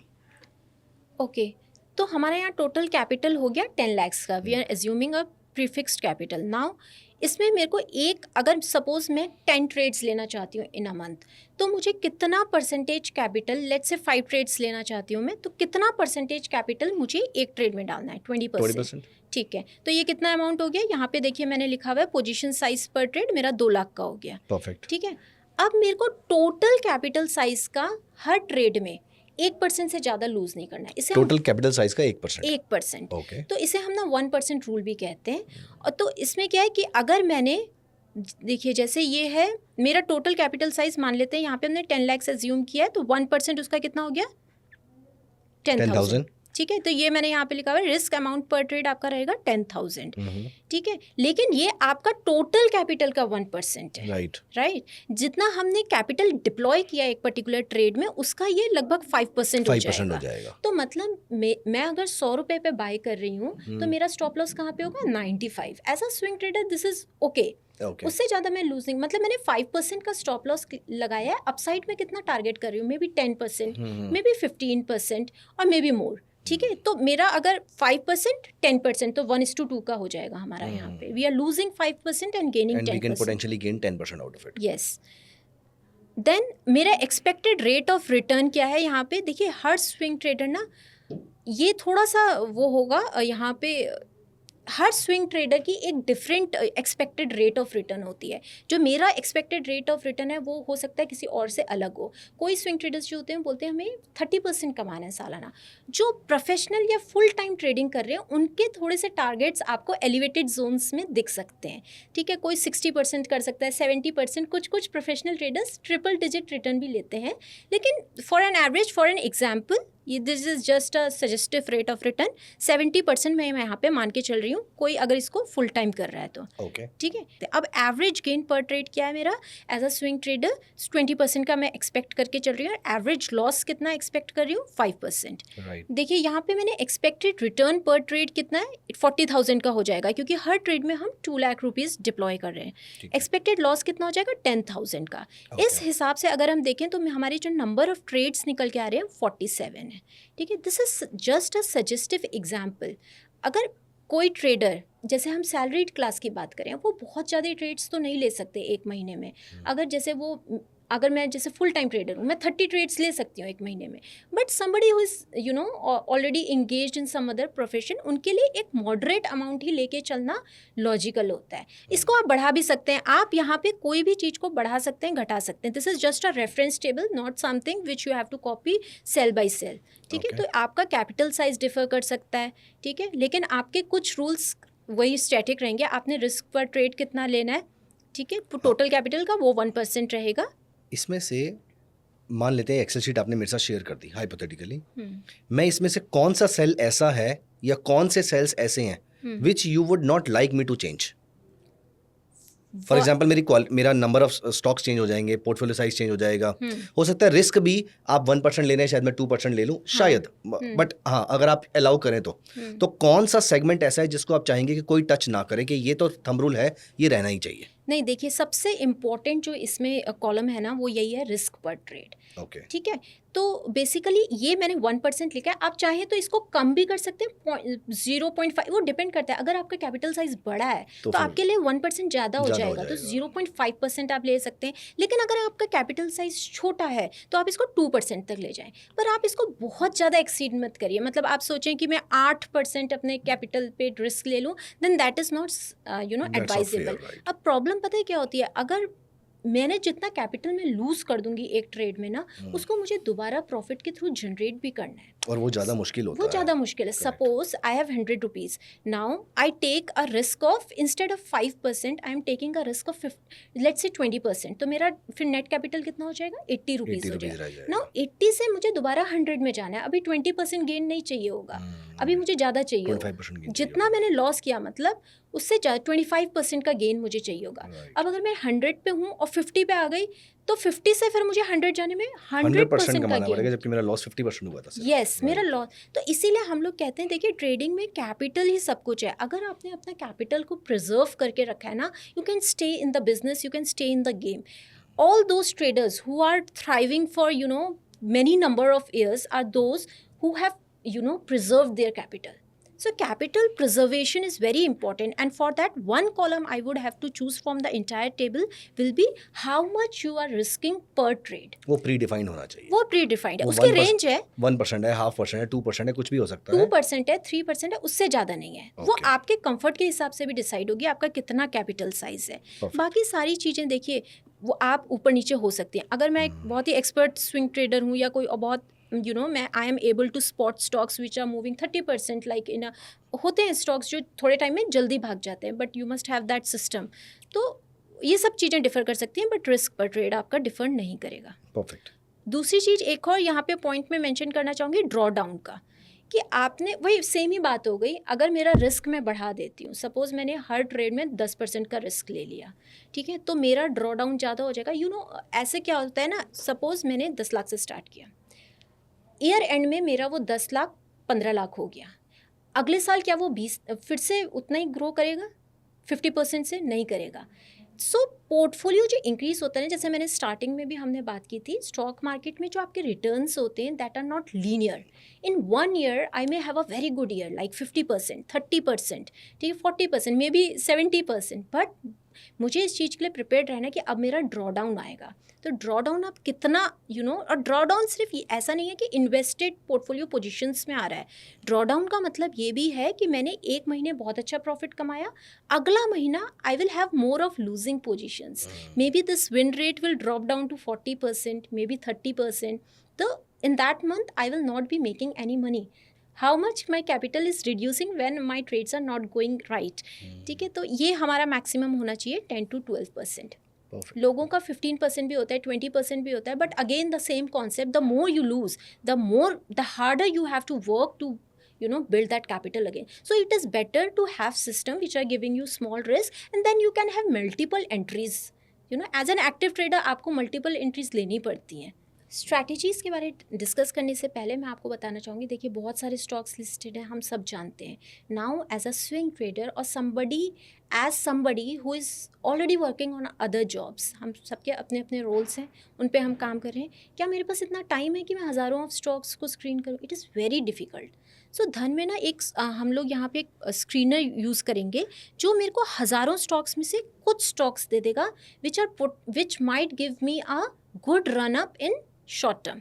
ठीक है, तो बेसिकली मैंने एक फ़िल्टर बनाया जो मैं अपनी ट्रेडिंग में यूज़ करती हूँ, तो वो मैं आपके साथ शेयर कर रही हूँ. देखिए यहाँ पे हमने सबसे पहले इस फ़िल्टर में करना क्या है, ये देखिए अभी मेरे को ये NSE के सारे स्टॉक्स यहाँ पे दिखाई दे रहे हैं. ठीक है, तो सबसे पहले हम जाके इंडेक्स को सिलेक्ट कर लेंगे. मैं यहाँ पे सिलेक्ट कर रही हूँ निफ्टी 500 का इंडेक्स. अब ये निफ्टी 500 हम क्यों सिलेक्ट कर रहे हैं? देखिए जब निफ्टी 100 की बात होती है, निफ्टी 150 की बात होती है, तो इंडिया की टॉप मोस्ट 100 या 200 कंपनीज उस इंडेक्स में आती है. Correct. जब हम निफ्टी 500 की बात करें तो इंडिया की टॉप मोस्ट 500 कंपनीज इस इंडेक्स में आ रही है. किस हिसाब से? मार्केट कैपिटलाइजेशन के हिसाब से. Now when I select Nifty 500 stocks, what benefit it is giving me as a swing trader? It is insuring me, हम कहते हैं ना हरदम आपको हाई लिक्विडिटी स्टॉक्स में ट्रेड करना चाहिए, हाई वॉल्यूम स्टॉक्स में ट्रेड करना चाहिए, but can we restrict ourselves to certain segment like सिर्फ लार्ज कैप में ट्रेड करो या मिड कैप में ट्रेड करो? ज़्यादातर मूव हमने देखा है मिड कैप्स में बहुत अच्छे मूव्स आते हैं, स्मॉल कैप में भी मूव्स आते हैं, पर हम क्यों ट्रेड नहीं करना चाह रहे हैं स्मॉल कैप में? Just because of two things, liquidity problem and volume problem. Otherwise तो कोई प्रॉब्लम नहीं होनी चाहिए. मतलब as a trader, active trader की बात कर रही हूँ. तो ये चीज़ को हमने इस फिल्टर से ऑलमोस्ट खत्म कर दिया है. तो आप large cap, mid cap, small cap तीनों टाइप के शेयर्स यहाँ पर ट्रेड कर रहे हैं. तीनों टाइप के हम ट्रेड करेंगे. और ये वाला जो फिल्टर मैंने यहाँ पे यूज़ किया, ये इंश्योर कर रहा है कि मुझे वही 500 स्टॉक दिखाई दे रहे हैं. ठीक है, अब हम जाते हैं प्राइस पे. यहाँ पे मैंने प्राइस का फ़िल्टर डाला है कि मुझे ऐसे स्टॉक्स में ट्रेड करना है जिनकी जो प्राइस है, मार्केट प्राइस है, वो 1500 से कम है. ये क्यों डाला है मैंने? देखिए क्या होता है कि जितना ज़्यादा आपका शेयर का प्राइस होता जाता है ना, उसमें उतनी डबल डिजिट रिटर्न की प्रोबेबिलिटी थोड़ी कम होती जाती है शॉर्ट टर्म में. अभी आप देखिए कोई स्टॉक अगर मिड कैप है, ठीक है, या लार्ज कैप भी है या स्मॉल कैप भी, अगर वो 500 रुपये का है या 100 रुपये का है, तो वो 100 से 120 बहुत आसानी से चला जाएगा. लेकिन वही स्टॉक अगर 5000 का हो गया, तो क्या वो 20% बहुत आसानी से मूव कर पाएगा? मुश्किल हो सकता है. मुश्किल है, वो थोड़ा मुश्किल है.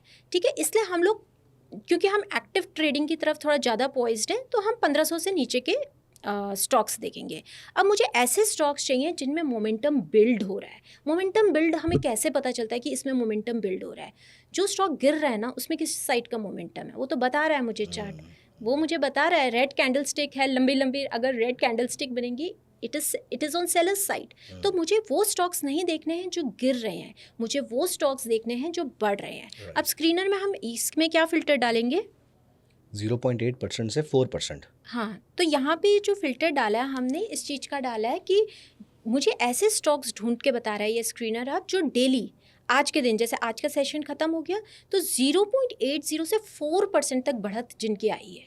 ऐसे तो बहुत सारे स्टॉक्स होंगे हमारे. हाँ, तो देखिए यहाँ पे जो स्क्रीनर में है ना, यहाँ पे हमारे पास 112 स्टॉक्स आए हैं. ओके. ठीक है, दिस इज़ जस्ट स्क्रीनर का मतलब. देखिए आप कोई भी स्क्रीनर यूज़ करते हैं ना, screener is not a system, screener is just screening the stocks. अभी देखिए हमारे पास 500 स्टॉक थे, अगर मैंने फ़िल्टर यूज़ ना किया होता तो हज़ारों स्टॉक्स होते. अब हज़ारों स्टॉक्स से हम 100-120 स्टॉक्स पे आए हैं. ठीक है, तो क्या मेरी ये इन सब स्टॉक्स में मुझे पोजीशन बनानी है? नहीं, मेरे पास इतना टाइम भी नहीं होगा. अगर मैं किसी और जॉब में इन्वॉल्व होंगी, मैं 100 के स्टॉक्स देखूँ. तो यहाँ पे लार्जली हम क्या कर सकते हैं, अभी हमने देखिए कोई भी ट्रेडिंग स्टाइल होगा, अगर वो थोड़ा सा एक्टिव होगा, आपको थोड़ा बहुत इनपुट उसमें देना पड़ेगा.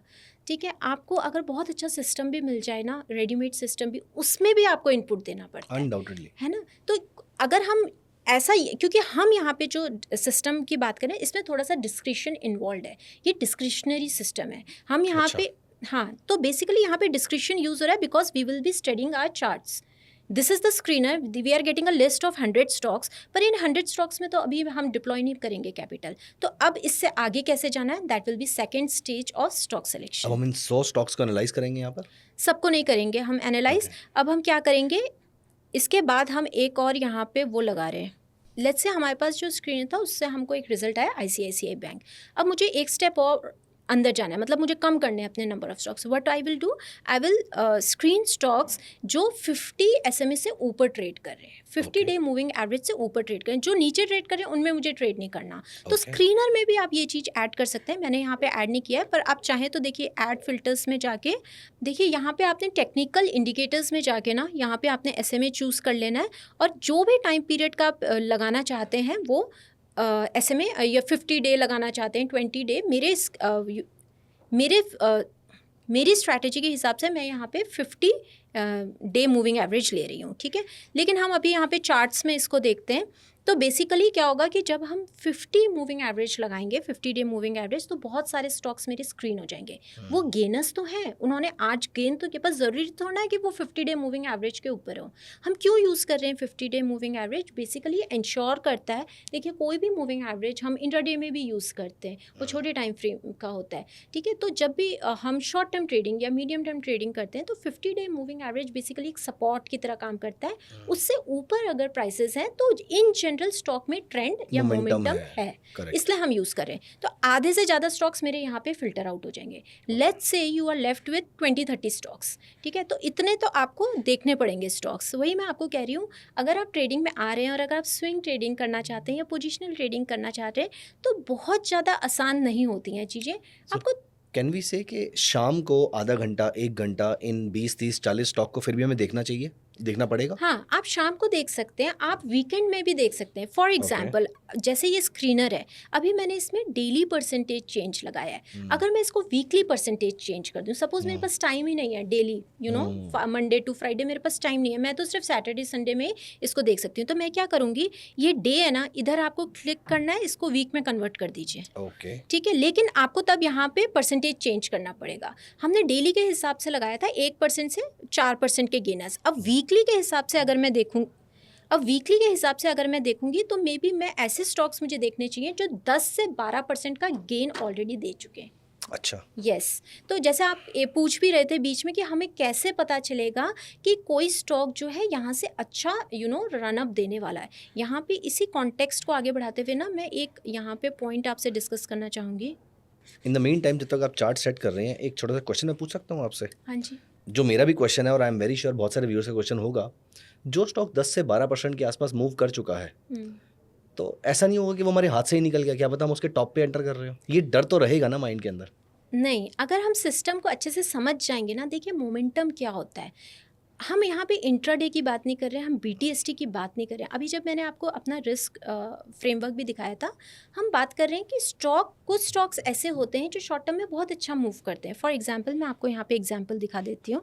अब देखिए जैसे ये स्टॉक है, ये यहाँ पे कौन से प्राइस लेवल पे था, 250 के आसपास। 250 से ये गया है 358 में। कितना परसेंटेज गेन हो गया यहाँ पे? अराउंड 40% के आसपास। 40% गेन हो गया। ये हमारा, मैं इसको मार्क कर देती हूँ इस जोन को, ये हमारा 40% गेन है, ठीक है। अब 40% गेन होने के बाद क्या हुआ, ये आप रेक्टेंगल एरिया देख रहे हैं यहाँ पे, ये स्टॉक कंसोलिडेट कर रहा है, ठीक है। तो जब हम प्राइस एक्शन टेक्निकल एनालिसिस करते हैं ना, तो बेसिकली इसे हम कहते हैं स्टेज 1 रन अप।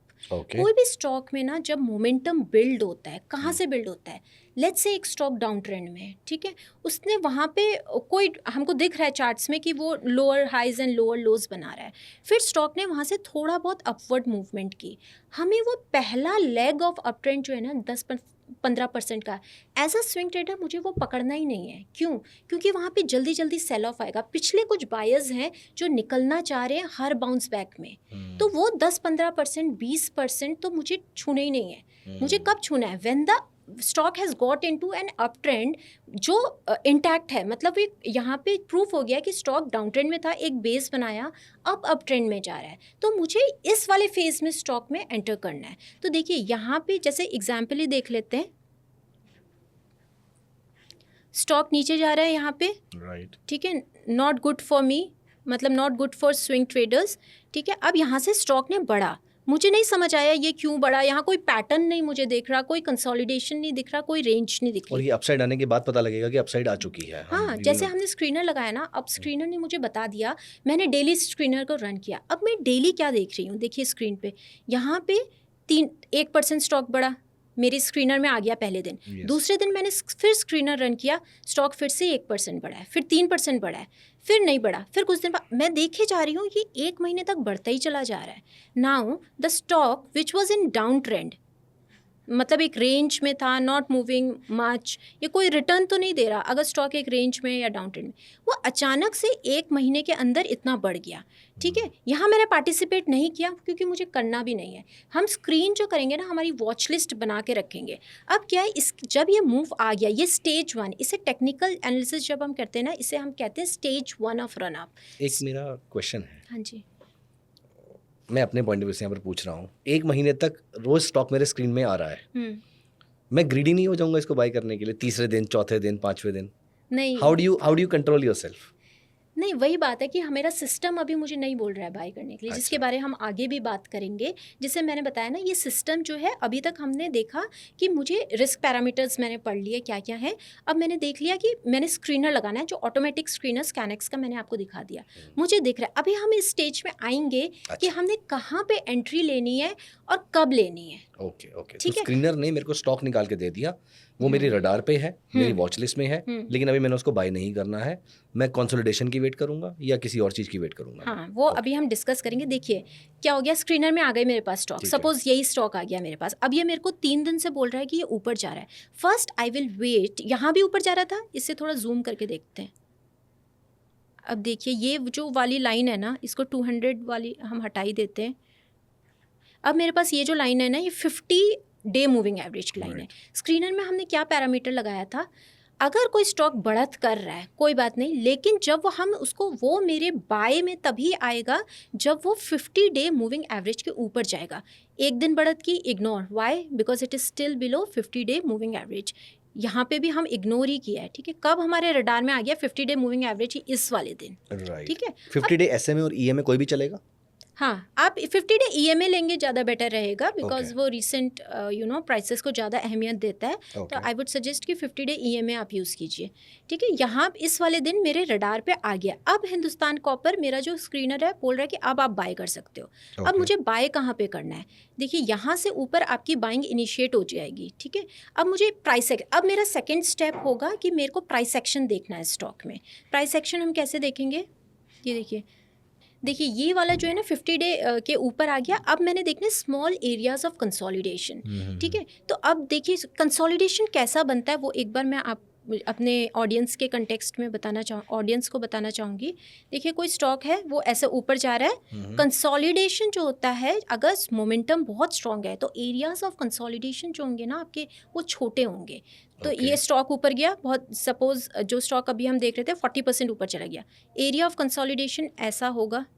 ठीक है, इसे हम कहेंगे पेनेंट। जैसे आप लोगों ने सुना भी होगा, पेनेंट क्या होता है? Small areas of consolidation. ये फ्लैग फॉर्म में भी बन सकता है कंसोलिडेशन ऐसे। ये जो यहाँ पे हमने जिस स्टॉक का एग्जांपल हम देख रहे हैं, बहुत अच्छी बुलिश मारूबोजू बना, बहुत अच्छा रनअप आया 10-15% का। उसके बाद क्या हुआ? Small area of consolidation. As a swing trader मुझे क्या करना है, जो स्टॉक मेरे स्क्रीन हुए, लेट्स से मेरे 20 स्टॉक स्क्रीन हुए, वीकेंड में मैंने उन स्टॉक में देखना है क्या मेरे को कंसोलिडेशन बनता हुआ दिख रहा है या नहीं दिख रहा है। कंसोलिडेशन कैसा बनेगा स्विंग ट्रेडिंग के लिए? Either it will be a flag और पेनेंट और small ranges which will be in rectangle form, ऐसे में होगा कंसोलिडेशन। ओके, मतलब मेरा जो प्राइस सेक्शन है ऐसे होगा। ये ज़्यादा बड़ी रेंज नहीं होगी, 5%, 2%, 3% की। क्यों हम छोटे कंसोलिडेशन को देख रहे हैं? देखिए जो स्टॉक्स होते हैं ना, जिनमें मोमेंटम बहुत स्ट्रॉन्ग होता है, उनमें आप देखेंगे जो फर्स्ट स्टेज ऑफ रनअप होती है ना, उसमें ज़्यादा लॉन्ग आपको देखने ही नहीं मिलेंगे कंसोलिडेशन। इसका स्मॉल कंसोलिडेशन का मतलब ही ये है कि स्टॉक में अभी भी बायर्स का मोमेंटम बहुत स्ट्रॉन्ग है। तो बेसिकली हमको स्पॉट क्या करना है एज अ ट्रेडर? मुझे स्विंग ट्रेडर, मैं सपोज वीकेंड में अपनी रिसर्च कर रही हूँ, आई विल सी फ्लैग्स, पेनेंट्स और small rectangle boxes, that's it. ठीक है, अगर मुझे किसी स्टॉक में, लेट्स से मुझे यहाँ पे दिख गया ये तो फ्लैग बन रहा है, इतने थोड़ी बहुत जानकारी होनी पड़ेगी। ठीक है, उसके ऊपर अगर ब्रेकआउट आता है, कैसे पता चलेगा ब्रेकआउट आया? ग्रीन कैंडल होगी मेरी। ठीक है, अभी हमारा स्क्रीनर का कोई काम नहीं है, स्क्रीनर इज डन। ठीक है, तो यहाँ पे हमने कोई भी बुलिश कैंडल स्टिक देनी है। Either it can be a bullish marubozu. What is bullish marubozu? Green long candle. Either it can be a hammer wherein we see that the lower levels are rejected, ठीक है, इस type. यहाँ पे हम almost a bullish मारुबुजु देख रहे हैं। या फिर हम यहाँ पे देख लिया ना, ये वाला लेवल जो है, अब देखिए ये वाला जो पैटर्न यहाँ पे बन रहा है ये भी एक बुलिश पैटर्न है। इससे अब देखिए यहाँ पे जो पैटर्न बन रहा है ना कैंडल स्टिक का, ये 2 कैंडल स्टिक, ये भी एक बुलिश कैंडल स्टिक पैटर्न है। तो आपने यहाँ पे क्या करना है, अब देखिए हर टाइम तो मैं as a somebody working somewhere else मैं स्क्रीन पे नहीं हूँ, तो यहाँ पे हमने ऑटोमेटिक ऑर्डर्स यूज़ करने हैं। ठीक है, तो मैं एक बार स्ट्रेटजी रिकैप कर देता हूँ अभी के लिए। जितना मुझे समझ में आया है वो ये है कि हम स्कैनेक्स पे जाके ढूंढ लेंगे कौन से स्टॉक्स मोमेंटम में हैं। मोमेंटम की डेफिनेशन आपने हमें बता दी है। डेली चार्ट के लिए 0.8% से 0.8 से 4% के आसपास का मूव देखेंगे। वीकली में 10-12-14% के आसपास का मूव देखेंगे। निफ्टी 500 में मैं इसको प्रैक्टिस करूंगा।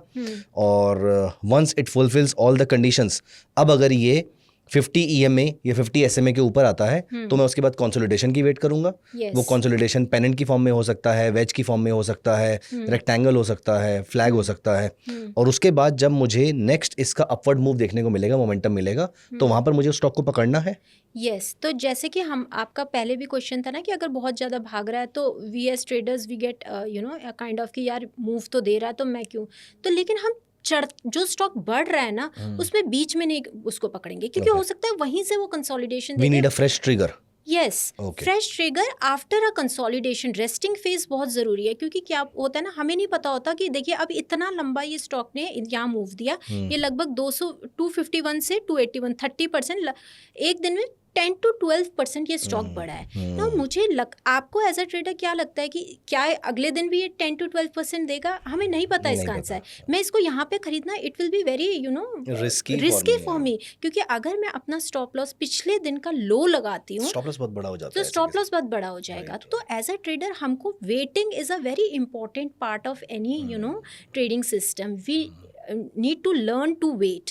तो अगर हम वेट करेंगे तो वो मेरे फेवर में काम करेगा। तो वेटिंग देता है, हर स्टॉक आपको टाइम देगा when you have to wait. तो for waiting we have to we must wait to see areas of consolidation। तो देखिए जैसे यहाँ पे मुझे क्लियरली दिखाई दे रहा है फ्लैग बन रहा है, तो अब फ्लैग का मैं ब्रेकआउट देखूंगी। कैसे पता चलेगा? ग्रीन कैंडल बनेगी, बुलिश कैंडल स्टिक बनेगी, सिंगल, या फिर कोई पैटर्न बनेगा, तो ये मुझे करना पड़ेगा। ठीक है, तो यहाँ पे जैसे मैंने देखा ये बुलिश कैंडल स्टिक पैटर्न है, इसका जब ब्रेकआउट होगा ना, या फिर आप इस जोन को ही पकड़ लीजिए 290, इसके ऊपर आपने यहाँ पे एक ऑटोमेटिक बाय ऑर्डर डालना है। अब क्या है ना कि as someone who is working on some other job, मेरे को तो हर टाइम स्क्रीन नहीं देखनी है।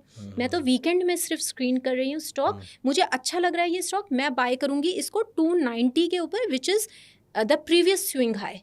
अच्छा, यू मीन टू से कि मैं इसका एक ऑर्डर लगा के छोड़ दूं जहां पर मैं उसका एक किस लेवल के ऊपर वो इनिशिएट हो जाए, क्या स्टॉप लॉस रहेगा, क्या टारगेट रहेगा, वो सब कुछ मैं लगा के यहाँ पे छोड़ सकता हूँ उसके बाद। हाँ जी, तो बेसिकली धन के प्लेटफॉर्म में ना एक ऑप्शन है सुपर ऑर्डर करके। तो उसमें क्या होता है, आपने जितनी क्वांटिटी लेनी है, सपोज मुझे 1000 क्वांटिटी लेनी है, तो मैं क्या करूँगी, 1000 quantity of this particular stock at this price at 290। Price अभी है 260 और 270, we are putting a buy stop order. तो जैसे ही वो प्राइस आएगा, मेरा जो ऑर्डर है वो ऑटोमेटिकली एग्जीक्यूट हो जाएगा। ठीक है, तो मुझे वहाँ पर उसको वेट करने की जरूरत नहीं है, मैं अपनी जॉब पे रहूँगा, लेकिन 260 के प्राइस में मैंने 290 का बाय करने का ऑर्डर प्लेस कर दिया। हाँ जी, 290। अब कई लोगों को ना ये कन्फ्यूजन होती है कि प्राइस तो नीचे है, हम ऊपर क्यों बाय कर रहे हैं? हम ऊपर इसलिए बाय कर रहे हैं क्योंकि हमें ये लगता है कि ये जो सिस्टम है, मतलब ये जो ब्रेकआउट देगा ना, उसी के बाद स्टॉक में मोमेंटम आएगा। हाँ, तो यहाँ पे अगर आप बाय कर लेंगे, हमको नहीं पता ये कंसोलिडेशन कब एंड होगा, हमने तब स्टॉक को बाय करना है व्हेन द चार्ट से कि okay the consolidation is over. तो how do we know the consolidation is over? We need to spot a bullish candlestick pattern plus जो previous swing high है उसका breakout आना चाहिए। तो बेसिकली ब्रेकआउट के ऊपर हम अपना बाय ऑर्डर प्लेस कर देंगे। हाँ जी, आप एग्जांपल के थ्रू एक बार चार्ट पे दिखा सकते हैं कैसे प्लेस करेंगे इसको? क्योंकि मैं ये भी समझना चाहूंगा कि आप इसमें स्टॉप लॉस क्या रखेंगे, टारगेट क्या रखेंगे, if you can show with some example. तो ये आपने यहाँ पर सुपर ऑर्डर में आप लिमिट प्राइस या जिस प्राइस पे आपको लेना है वो आप प्राइस प्लेस कर देंगे। हाँ जी, यहाँ पर मेरा क्वेश्चन है कि आप टारगेट और स्टॉप लॉस ये किस तरीके से डिसाइड करेंगे?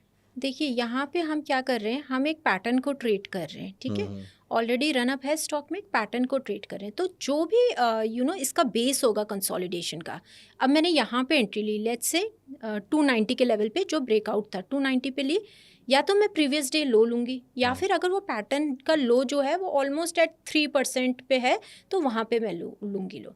इसमें दो तरीके हैं, या तो आप अपने जो सिस्टम है उसमें 3% का स्टॉप लॉस फिक्स कर दीजिए कि मुझे 3% से ज़्यादा का लेना ही नहीं है, क्योंकि अगर मैंने ज़्यादा का ले लिया it will affect my psychology, then दूसरा ट्रेड लेने में मुझे प्रॉब्लम होने लगेगी। या फिर आप प्रीवियस डे लो ले लीजिए। तो जनरली जिन स्टॉक्स में ना बहुत अच्छा मोमेंटम हम देखते हैं, ठीक है, फ्लैग्स और पेनेंट्स अगर आपके बन रहे, एक प्रीवियस रनअप स्टॉक ने दे रखा है, जिसे हमने स्टेज 1 रनअप भी कहा था, जैसे इस स्टॉक में है स्टेज 1 रनअप मुझे दिख रहा है, it is proving my point that stock has already been in a good momentum, buy side momentum, 50 day SMA से ऊपर है, स्टॉक ऑलरेडी 15% चढ़ चुका है।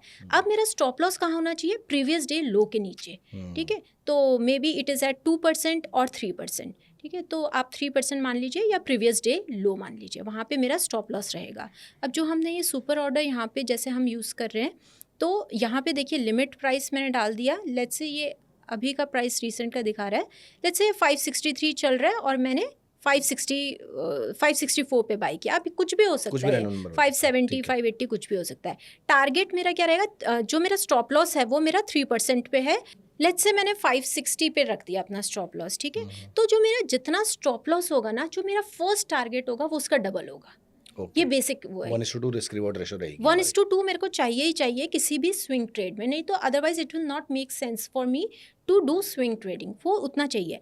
अब देखिए हमें क्या नहीं पता होता, ये तो हम कुछ अगर रूल्स बना दें कि मेरा 3% पे स्टॉप लॉस है या प्रीवियस डे लो पे है, इतना मुझे पता है, ये मेरे कंट्रोल में है। क्या मेरे कंट्रोल में नहीं है कि ब्रेकआउट के बाद स्टॉक 10% मूव करने वाला है या फिर 20% या 25%, I do not know that. तो मेरे को ना उन चीज़ों पे सिस्टम क्या होता है, सिस्टम ये होता है कि आपने कुछ रूल्स जो हैं आपने प्री डिफाइंड कर लिए, ठीक है, जैसे आपने लॉस प्री डिफाइंड कर लिया, टारगेट जो है आपने 3% का 6% कर लिया, तो 6% पे मेरा फर्स्ट टारगेट होगा। लेकिन क्या मैं अपनी सारी होल्डिंग्स वहाँ पे बेच दूंगी? नहीं, क्योंकि मुझे पता है कि ये पॉइंट मुझे पता है कि स्टॉक अभी ऊपर जा सकता है, there is a probability, breakout दिया स्टॉक ने, तो 6% पे नहीं रुकेगा। तो उसी हिसाब से मैं अपना फिर से ये सुपर ऑर्डर यूज़ करके हम यहाँ अपना जो है स्टॉप लॉस को भी on a daily basis modify कर सकते हैं।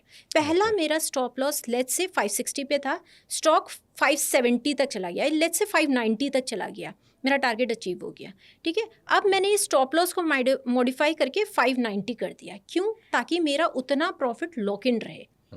1:2 का रिस्क रिवॉर्ड मेरा हो गया, मेरा टारगेट 1 अचीव हो गया, मेरे को 6% का गेन मेरा लॉक इन हो गया। अब ऊपर जो आएगा टारगेट वो कितना होगा? 1:2 का हमने दिया, 1:3 का हम एम करेंगे। तो ट्रेडिंग का कोई भी टाइम फ्रेम हम जब ट्रेड करते हैं ना, इसी तरीके से करते हैं। तो 1:2 पे पार्शियल प्रॉफिट बुकिंग कर लिया आपने, या सिर्फ स्टॉप लॉस ट्रेल किया है? स्टॉप लॉस ट्रेल किया है, अच्छा, तो बुकिंग नहीं करी हमने। नहीं, तो ये ट्रेडर टू ट्रेडर वेरी कर सकता है। देखिए अगर आपकी पोजीशन, आपका कैपिटल साइज सपोज बड़ा है, 50 लाख पे आप ट्रेड कर रहे हो, तो 50 लाख का 20% डाला आपने एक ट्रेड में, कितना हो गया? 10 लाख हो गया। अब 10 लाख का, और सपोज आपके साथ दूसरा ट्रेडर उसका कैपिटल साइज कम का है, तो दोनों के डिसीजंस अलग अलग होंगे, ठीक है। तो आप हो सकता है वहाँ पे उस चीज़ को बेच दो, क्योंकि you are getting a good profit, although percentage wise तो सेम ही रहेगा, लेकिन वो एब्सोल्यूट टर्म्स में आपको सही लगेगा। तो ये ट्रेडर टू ट्रेडर डिपेंड करता है, एक तो आपके कैपिटल साइज के हिसाब से, दूसरा आपकी साइकोलॉजी के हिसाब से आप किस लेवल ऑफ ट्रेडिंग पे हो, ठीक है। अगर आपके पास ऑलरेडी बहुत ज़्यादा प्रॉफिट एक्यूमुलेट हो रखा है तो आप शायद वहाँ पे होल्डिंग ना बेचो, लेकिन अगर आप चाह रहे हो कि नहीं मैं थोड़ा थोड़ा प्रॉफिट को अभी जमा करूँ, then I will do this, तो हो सकता है आप वहाँ पे 50% अपनी होल्डिंग्स बेच भी सकते हो। These are different strategies and subjective to trader to trader. Okay, perfect. Priyanka, इसको हम 2 क्वेश्चंस। पहला, क्या हम सेम स्ट्रैटेजी एफएनओ में भी अप्लाई कर सकते हैं? रादर उससे पहले, एफएनओ में जाने से पहले, क्या मैं इस स्ट्रैटेजी को एमटीएफ के थ्रू भी अप्लाई कर सकता हूँ? क्या मैं इन स्टॉक्स को मार्जिन पे लेकर भी जा सकता हूँ क्या? हाँ, बिल्कुल देखिए ये बहुत ही अच्छा फ़ीचर है धन में। यहाँ पे क्या है, हमको ये फैसिलिटी मिलती है कि अगर आपके पास फंड्स कम है, ठीक है, सपोज़ आपको यहाँ पे बड़ी क्वांटिटी, आपको लगता है कि आप बहुत कन्विक्शन आपकी हाई है, आपका सिस्टम बहुत अच्छे से वर्क कर रहा है, आपने देखा बैक टेस्ट करके कि हाँ ये सिस्टम वर्क कर रहा है और मेरे को इससे अच्छे मोमेंटम स्टॉक्स मिल सकते हैं, तो आप क्या करेंगे, लेकिन आपके पास फंड्स कम है, तो यहाँ पे आप क्या करेंगे, मार्जिन ट्रेडिंग कर सकते हैं। मतलब आपको जैसे 100 रुपये के स्टॉक बाय करने, आपके पास सिर्फ 25 रुपीज़ है, 75% जो है वो आपकी फंडिंग हो जाएगी ब्रोकर की तरफ से, ठीक है। इसे हम मार्जिन ट्रेडिंग फैसिलिटी कहते हैं, ठीक है। इसमें आप अगर हम धन की वेबसाइट में भी जाएंगे तो देखिए जैसे आप धन के प्लेटफॉर्म में जाएंगे ना, आपको कोई भी स्टॉक, इसमें कोई स्टैंडर्ड रूल नहीं है, हर स्टॉक में आपको डिफरेंट लेवरेज मिलता है। तो जैसे अगर मैंने नायका का यहाँ पे सपोज मुझे नायका बाय करना है, ठीक है, तो यहाँ पे देखिए मेरे पास जितना भी रुपीज़ होगा उसका 4.35 टाइम्स मुझे लेवरेज मिल रहा है, ठीक है। तो इतना ज़्यादा क्वांटिटी आप ले सकते हैं। अब देखिए लेवरेज जो होता है ना, उसके फ़ायदे भी होते हैं, नुकसान भी होते हैं। अगर आपका स्टॉक, आपका जो ट्रेड है वो प्रॉफिट में गया, लेट्स से आपने 15% उसमें प्रॉफिट हो रहा है आपको, तो आपका जो प्रॉफिट होगा वो बेसिकली जो आपने पैसा बोरो किया है, कैपिटल साइज टोटल 400% बढ़ गया इधर मेरा कैपिटल साइज, अगर मेरे को 4 टाइम्स लेवरेज मिलता है तो मेरे को उतने कैपिटल पे प्रॉफिट हो रहा है, उतने कैपिटल पे प्रॉफिट हो रहा है, उतने कैपिटल पे लॉस हो रहा है। लेकिन क्या होगा, जब लॉस होगा तो वो पूरा मेरे अकाउंट से कटेगा। तो इसलिए ना जब भी लेवरेज यूज़ करना है तो थोड़ा सा हमें ये we have to be cautious. हाँ, we have to be cautious. तो अब ये देखिए डिफरेंट स्टॉक्स में ना डिफरेंट लेवरेज आपको यहाँ पे देखने को मिलेगा। ये मैंने इंडसइंड बैंक खोला है, यहाँ पे देखिए इसमें भी 4 टाइम्स है, बट इसी टाइप से आपको डिफरेंट स्टॉक्स में डिफरेंट लेवरेज टाइम्स आपको देखने को मिल जाएगा। परफेक्ट। अगर मैं किसी स्टॉक में बियरिश हूँ तो क्या आपकी स्ट्रेटेजी वहाँ पर भी काम करेगी? फॉर एग्जाम्पल, अगर मुझे लग रहा है कि किसी एक पर्टिकुलर सेक्टर के स्टॉक ने ऑलरेडी बहुत रनअप दे दिया है, अब मैं एक्सपेक्ट कर रहा हूँ कि मार्केट यहाँ से नीचे जा सकती है हाइपोथेटिकली, तो क्या मैं आपकी स्ट्रेटेजी वो डाउनसाइड ब्रेकआउट या ब्रेकडाउन पे भी उसको यूटिलाइज कर सकता हूँ? देखिए ये जो स्ट्रैटेजी है ना, बेसिकली हम कैश की तरफ हमारा ज़्यादा फोकस है। हम ये एज्यूम करके चल रहे हैं कि जितने भी पार्ट टाइमर्स होंगे या जो मार्केट को डेली फॉलो नहीं कर सकते, उनके लिए बाय साइड स्ट्रैटेजी है ये।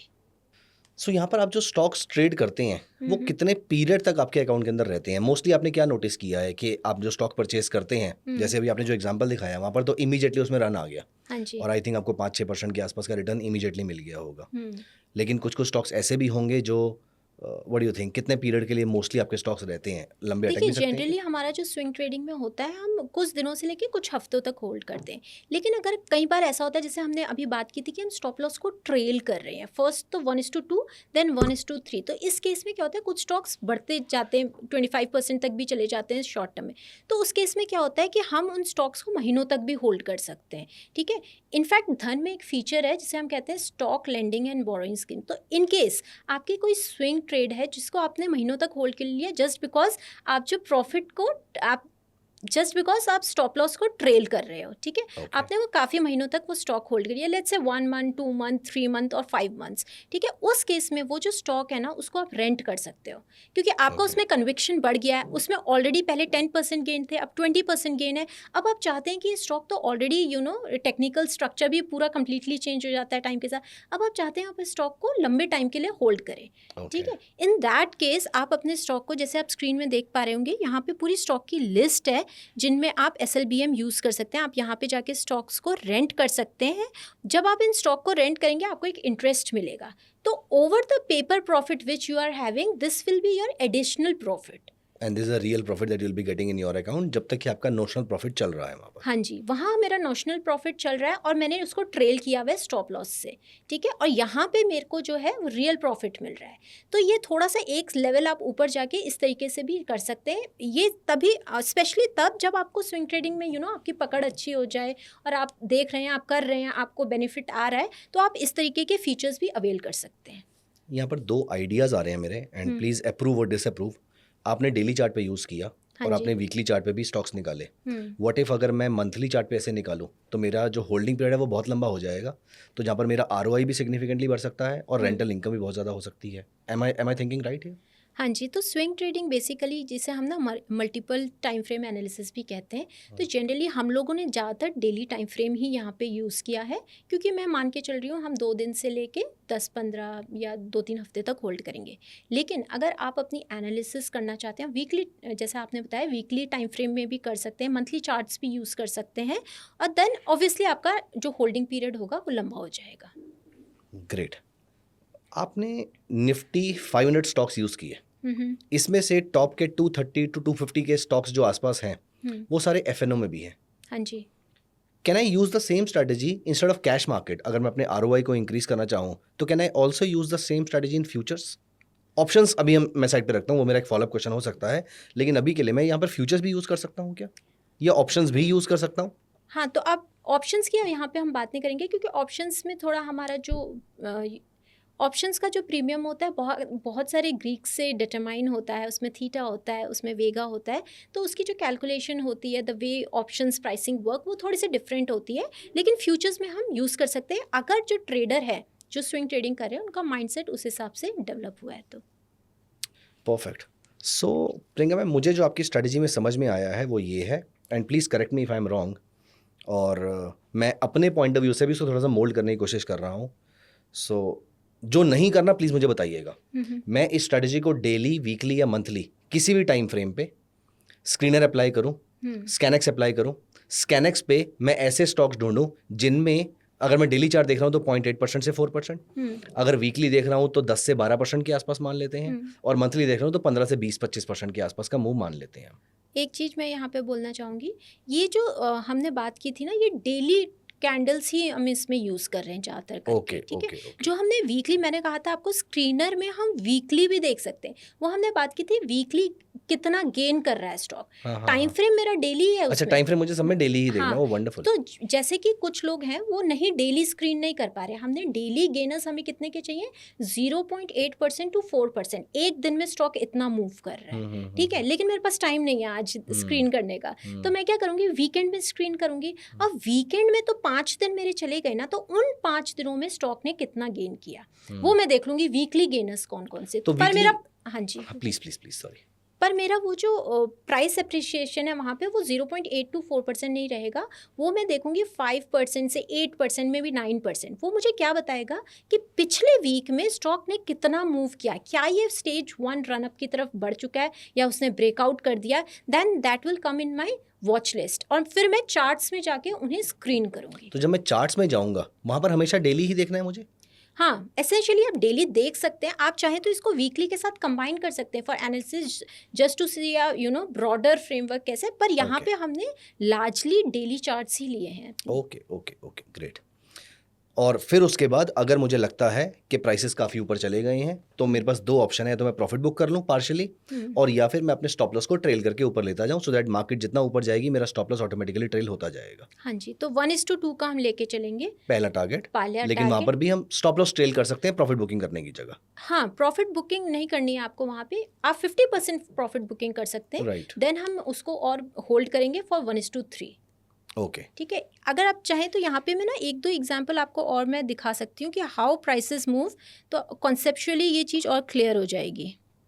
अब देखिए, जैसे ये जो प्राइस एक्शन आपको देखने को मिल रहा है एक पर्टिकुलर स्टॉक में, या ये क्यों मेरी स्क्रीनर में आ जाएगा, ये क्यों मेरी वॉच लिस्ट में already prices, let's say screener ने मुझे ये स्क्रीन करके दिया, पिछले 2-3 दिन से ये अच्छा मूव दिया, 1 दिन 2 दिन तो आ गया मेरे स्क्रीनर में, मेरे जो स्कैनएक्स का स्क्रीनर है उसमें आ गया। अब मैं क्या देखती हूँ, क्या इसके प्राइसेस 50 डे मूविंग एवरेज के ऊपर है, इस दिन तो नहीं थे, इस दिन आ गया। अब मुझे वेट करना है एरियाज ऑफ कंसोलिडेशन का which are short, which are not very long, ठीक है। लॉन्ग एरियाज ऑफ कंसोलिडेशन या रेंजेस आपकी कब बनती हैं, जब स्टॉक बहुत ज़्यादा अच्छा रनअप कर जाए। ये सिर्फ 2 कैंडल्स बनी है, तो देखिए यहाँ पे एक छोटा कंसोलिडेशन आपको देखने को मिल रहा है, बहुत ही टाइट कंसोलिडेशन है, इसे जूम करते हैं थोड़ा, ये वाला कंसोलिडेशन, थोड़ा सा फ्लैग, थोड़ा सा पेनेंट का मिक्सचर है, पेनेंट आप इसको बोल सकते हैं। अब जब इसका ब्रेकआउट होगा ना इस कंसोलिडेशन का, तब आपने यहाँ पे वो इस स्टॉक को बाय करना है। कैसे पता चलेगा, इसमें आपको एक यहाँ पे हम लाइन ड्रॉ कर लेंगे, ये है मेरा, इससे ऊपर मेरा बाय पॉइंट है। जैसे मैंने आपको सुपर ऑर्डर का बताया था ना, ये 918 का लेवल है। अब मुझे कुछ नहीं करना है, मुझे सिर्फ ये पता होना चाहिए कि ब्रेकआउट लेवल क्या है। 918 का है, उसके ऊपर जाके मैंने अपना ऑटोमेटिक बाय ऑर्डर डाल रखा है। अगर स्टॉक ड्यूरिंग द डे वहाँ पे जाएगा, it is a probability that the stock will gain higher. ठीक है, हम सिर्फ प्रोबेबिलिटीज ट्रेड कर रहे हैं, या it is not something certain. That is why we are putting stop loss on every trade. Stop loss कहाँ रहेगा मेरा? प्रीवियस डे लो या फिर कंसोलिडेशन का लो, बी इट 3%, बी इट 2%, पर जनरली 3% के आसपास हमारा रहेगा स्टॉप लॉस। इसके ऊपर गया, अब मेरा 3% का है, तो 6% के लिए मैं इसको वो करूँगी, प्ले आउट करेंगे। अब लेट्स से ये यहाँ से 900 का था, और ये 2-3 दिन में यहाँ पे मेरे ख्याल से ये 900 का लेवल था, और यहाँ जो मेरा पहला टारगेट है ना, वो 1-2 दिन में ही हमारा अचीव हो जाएगा। तो हमने क्या करना है, मेरे को दिख रहा है एज अ टेक्निकल ट्रेडर कि इसने अच्छा, यहाँ पे मैंने बुकिंग नहीं करनी है, प्रॉफिट बुक नहीं करना है, चाहे तो 50% बुक करना है, लेकिन ट्रेल करना है। अगले दिन मुझे अपना ऑर्डर को मॉडिफाई करना होगा। ओके ठीक है, ऑर्डर मॉडिफाई हो जाएगा, and then we will hold it for higher targets 1:3, 1:4। Perfect, great. So मुझे आपकी स्ट्रेटेजी समझ में आ गई है। आई होप आप हमारे साथ जो आपने स्क्रीनर बनाया था वो आप शेयर करेंगे। हाँ जी, शेयर करूँगी मैं। Okay, so perfect. So I hope कि ये आई बिलीव कि हमारी जो स्ट्रेटजी है वो प्राइमरीली स्विंग ट्रेडिंग के लिए काम करती है। तो जितने भी प्रोफेशनल्स हैं जो काम कर रहे हैं, उनको दिन में मेरे ख्याल से सिर्फ 10 से 15 मिनट के आसपास स्पेंड करने की ज़रूरत है, मे बी 1 घंटा स्पेंड करने की ज़रूरत है, जहाँ पर वो सारे के सारे स्टॉक्स निकाल लेंगे, और वहाँ पर कुछ 5 से 10 मिनट लगेंगे सारे के सारे चार्ट्स को एनालाइज करने के लिए।